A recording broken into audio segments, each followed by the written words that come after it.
Warramie, g'day, it's Mr. Baker here. I'm outside at school, as you can see. I'm out here near our bush tucker garden. Now I know a lot of you guys here at school, you've seen the bush tucker garden at different times. Some of you I've had a chance to come and show you around the bush tucker garden. For other people we haven't done that yet, and I thought let's use a song to look around the bush tucker garden. So a classic song that involves food, that involves tucker of course, is Hey Dad. So I reckon we ought to have a go with Hey Dad in the bush tucker garden. So we better sing those questions first. Are we ready? 1, 2, 3, 4. Hey Dad, what are you cooking? What are you cooking on the barbecue? Hey Dad, what are you cooking on the barbecue tonight?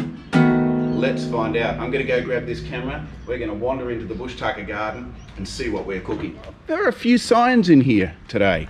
So over here we've got the sticky hop bush. It's a small tree, and yes indeed, if I look back, yep, it's not a very big tree. Maybe some would even say it's a medium tree. I'll call that a small tree. And it's traditionally used by Aboriginal Australians to treat toothache, cuts and stingray stings. The sticky hop bush. We're going to cook a bit of sticky hop bush. Here we go, our sticky hop bush. Here it is. 1, 2, 3, 4. Sticky hop bush, that's what I'm cooking. That's what I'm cooking on the barbecue. Sticky hop bush, that's what I'm cooking on the barbecue tonight. Come and get it. We'll move on. Hey Dad, what are you cooking? What are you cooking on the barbecue? Hey Dad, what are you cooking on the barbecue tonight? Let's go find something else that we're cooking. I know several people have had a look at this plant before.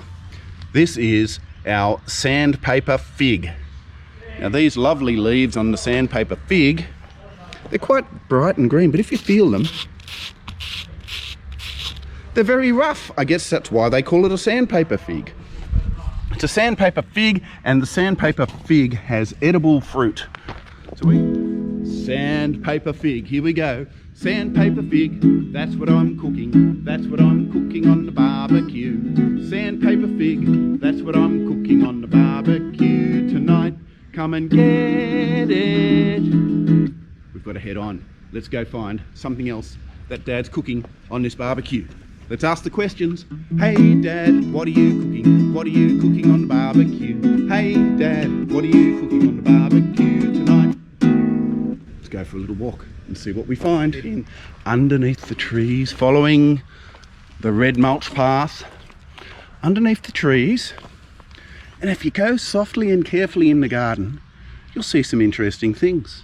Here I see a little sign next to this viney sort of plant. And it tells me that this is Wombat Berry, which is a climber or a scrambler. And if I look at the Wombat Berry here, I can see that yes, it's starting to climb up into this grevillea.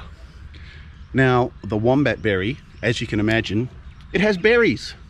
I guess that's why they call it a berry. And the berries of this, they're an edible fruit. Wombat Berry is what we're going to be cooking on our barbecue. Wombat Berry, that's what I'm cooking. That's what I'm cooking on the barbecue. Wombat Berry, that's what I'm cooking on the barbecue tonight. Come and get it. But that's not all. We're going to go for a bit more of a walk. We're going to walk over here because we've got some unusual tiny little plants. Hey Dad, what are you cooking? What are you cooking on the barbecue? Hey Dad, what are you cooking on the barbecue tonight? In front of me here on the ground, I've got some native violet and some mountain violet. Let's come and have a close look.